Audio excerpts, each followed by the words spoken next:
Hello! Our session today is about the nucleus. We have two goals, so we'll talk generally about the nucleus. And also we'll do a sample calculation involving something we call the mass defect. And this pertains to nuclear binding energies. Okay, so let's start in on the nucleus, just very basic description. Okay, so as you probably know, a nucleus consists of protons and neutrons. And collectively, we generally refer to these as nucleons. So particles inside the nucleus we call nucleons, and usually there are two different types, protons or neutrons. Of course, a hydrogen atom, the basic hydrogen atom doesn't have any neutrons at all, but pretty much every other atom you can think of has neutrons as well as protons. So we can characterize a nucleus by two different numbers. First one is A, what we call the atomic mass number. And this is simply the total number of nucleons. That's number of protons plus the number of neutrons is the atomic mass number A. And then we have Z, which is the atomic number, and that's simply the number of protons.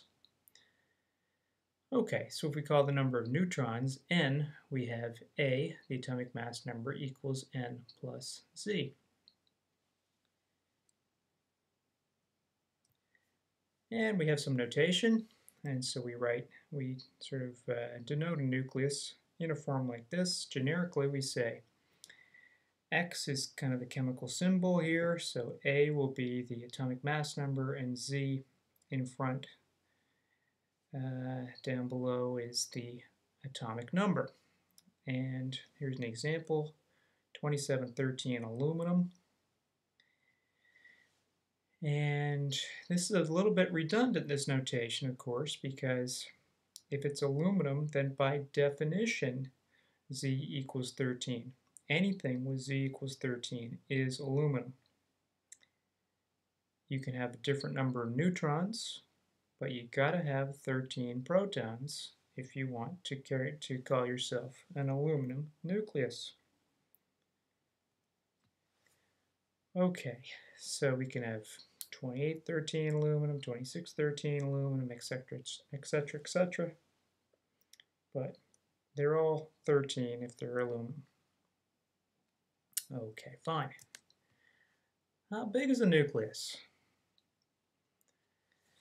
Well, atoms are generally a few angstroms. Remember, an angstrom is 10 to the minus 10 meters. Okay, so a few angstroms, we've got the size of an atom. Most of the atom is, in fact, empty space. The nucleus is so tiny, it's just incredibly small compared to the atom itself. Okay, it's like 5 orders of magnitude smaller than the atom. So we measure this size in what we call femtometers. 1 femtometer is 1 times 10 to the minus 15 meters. And so if we have a simple model of a nucleus, bunch of balls, protons and neutrons, each proton is a ball, each neutron is a ball, you kind of pack them into a roughly spherical shape. Then the radius of that sphere is, whoops, back up a second, sorry about that. The radius of that sphere is proportional to A to the 1/3. A is the number of protons and neutrons, so it's the number of balls that we're packing into this spherical object. Okay, so the volume of the sphere should be roughly equal to the, roughly proportional to the number of balls you have, and so the volume of a sphere goes as r cubed, so the radius is proportional to volume to the 1/3, and if volume is proportional to the number of little balls we pack in there, then radius is proportional to A to the 1/3. Okay, then we take A to the 1/3,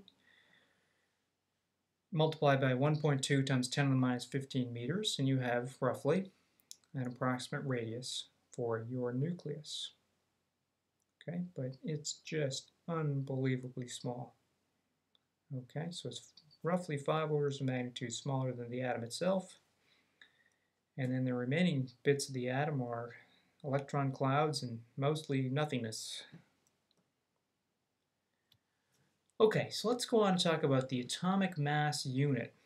So when we're measuring the masses of these tiny objects like neutrons, atoms, protons, even electrons, things like that, we often state the mass not in terms of kilograms, but in terms of the atomic mass unit, which we use the symbol U to represent. What do you think the atomic mass unit is defined in terms of? An electron, a proton, a neutron, a hydrogen atom, helium-4 atom, carbon-12 atom, carbon-14 atom? Pick what you think is the best answer out of those set of choices. Okay, so you got a choice? Well, turns out the atomic mass unit, U, is defined as 1/12, exactly 1/12, of the mass of a carbon-12 atom. So it's defined in terms of the mass of carbon-12. Okay, so here's a table of masses. So we've got in this table the mass of a neutron, the mass of a proton, the mass of an electron. The neutron and the proton are very similar in mass. The neutron is slightly more massive than the proton. The electron is quite a bit smaller in mass. There's a factor of about 1800 between the electron and the proton. Note that one atomic mass unit, which is exactly 1 U, is just slightly smaller than that of a neutron and a proton. Okay, so we have the mass in kilograms. 10 to the minus 27 kilograms for the neutron and the proton, that order of magnitude, and around 10 to the minus 30 kilograms for the electron. Okay, convert that to U. And of course, 1 U here is 1.66 times, well, 1.660540 times 10 to the minus 27 kilograms. Okay, that's one atomic mass unit. So there's our conversion factor in that top row between kilograms and atomic mass units. Okay, we also can measure mass. As crazy physicists, we measure mass in terms of energy using the equation. Energy is mc squared. So if you divide energy by c squared, you have mass units. And the energy units we usually use are mega electron volts. So that's millions of electron volts. Remember, 1 electron volt is 1.6 times 10 to the minus 19 joules. Okay, so you can always express masses in terms of energy units, energy per c squared really. And one atomic mass unit has a mass of 931.5 mega electron volts per c squared. The neutron and the proton are just a little bit more than that, and the electron is 511 kilo electron volts per c squared, so 0.511 mega electron volts per c squared. Okay, so fine. We've defined one atomic mass unit in terms of 1/12 of the mass of carbon-12 atom. We've got this table that tells us all our various masses. Now, just think about what goes into a carbon-12 atom. Does anything seem odd about this? So think what you put together to make up a carbon-12 atom. Okay, so got all your constituents. Let's see what you got. And this brings us to what we call the mass defect. Okay, so every carbon-12 atom is made up of 6 neutrons, 6 protons, and 6 electrons. Okay, so let's take those 18 particles and we add up separately their masses. And we'll do it in atomic mass units. So 6 neutrons have a mass of a little bit more than 6U, 6.051984U. 6 protons, a little bit less than that, still over 6U, but a little bit less than what the protons have, 6.043656U. 6 electrons, we could account for those too. They don't give us too much, but they still count. Add up the masses of those 18 things that go into making a carbon-12 atom, you get 12.098931 atomic mass units.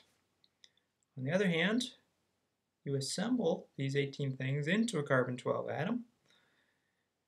Imagine you could put it on a scale somewhere, find the total mass. You would find the atom has a mass of precisely 12.00000000 U.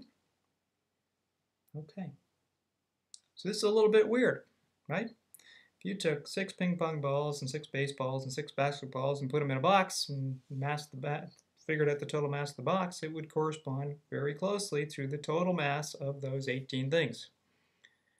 You do the same thing with neutrons, protons, electrons, and what you find, in fact, is the total mass of the combined system, the carbon-12 atom, is less than the mass of the individual constituents. So we're missing 0.098931 U atomic mass units worth of energy. Okay, so this is known as the mass defect, and in fact, the missing mass is actually going into the binding energy, most of which is in the nucleus. Okay, so we're here working with the most famous equation in physics, E equals mc squared, Einstein's famous equation. Mass is energy. Okay, so that missing mass is the binding energy, a tiny, tiny fraction of which is associated with binding the electrons to the atom, and the vast majority of this energy is in the nucleus, holding the nucleus together. Okay, so if you go back to our table, you will see that one atomic mass unit, 1 U, is worth 931.5 mega electron volts. Okay, MeV per c squared, really. So the mass defect for the carbon-12 atom corresponds to, so you take the 0.098931, multiply by 931.5 mega electron volts per U, and you get 92.15 mega electron volts worth of binding energy. Once again, that's almost all in the nucleus. Just a tiny, tiny little bit on the order of electron volts, not millions of electron volts, is associated with electrons being bound to the atom. Okay, so that was an interesting calculation and an interesting idea, right? That you put 18 things together into an atom and the total mass is less than the mass of the individual pieces. Okay, so inside a typical nucleus, we've got binding energies that are measured in mega electron volts. If you think about electron binding energies, those are generally electron volts. Certainly in a hydrogen atom, you've got something like the ground state of the hydrogen atom. The electron is got an energy of minus 13.6 eVs. Okay, so this is orders of magnitude less than binding energies in the nucleus, millions of electron volts. Okay, so you can have nuclear reactions, nuclear decays, and those involve changes in the nuclear binding energy.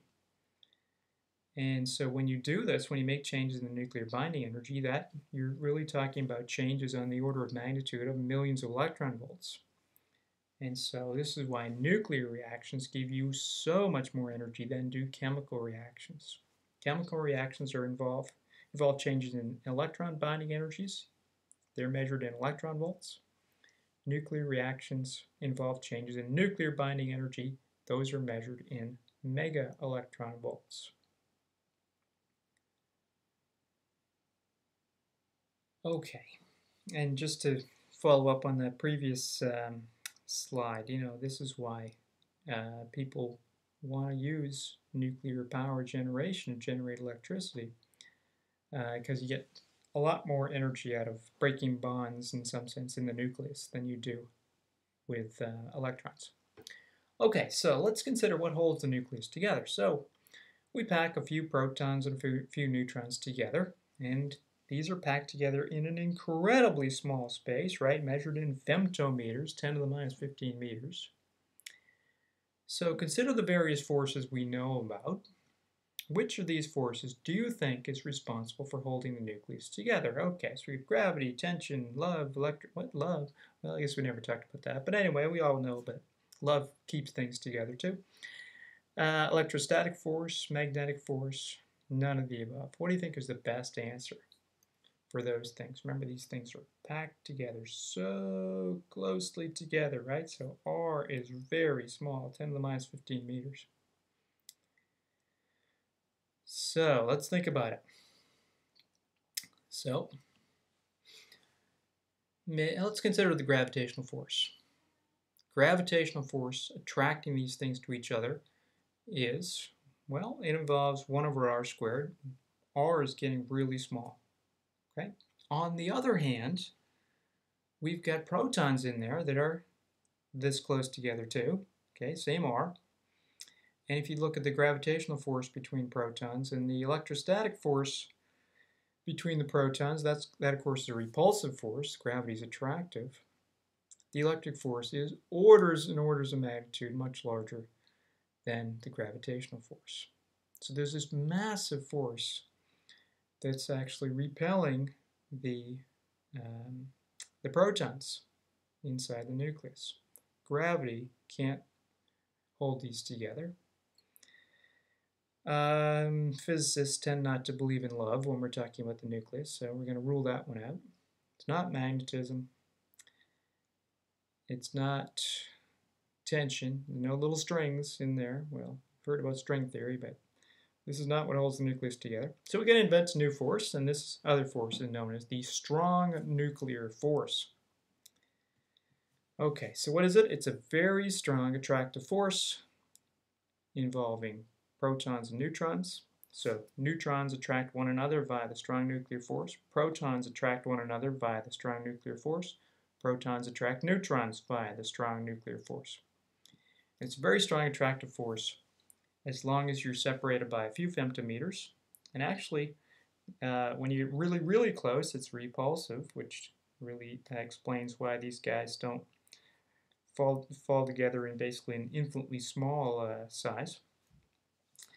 And then once you get beyond a few femtometers, it basically falls off very quickly. So it's essentially negligible beyond a few femtometers. Okay, but this is really what's keeping the nucleus together, the strong nuclear force, attractive force between nucleons, protons, and neutrons.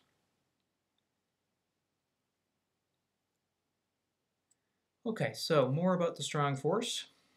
So let's consider this some more. So we've got really a tug of war going on, right? We've got protons in the nucleus, lots of repulsive electrostatic forces, Coulomb's law here, between those protons.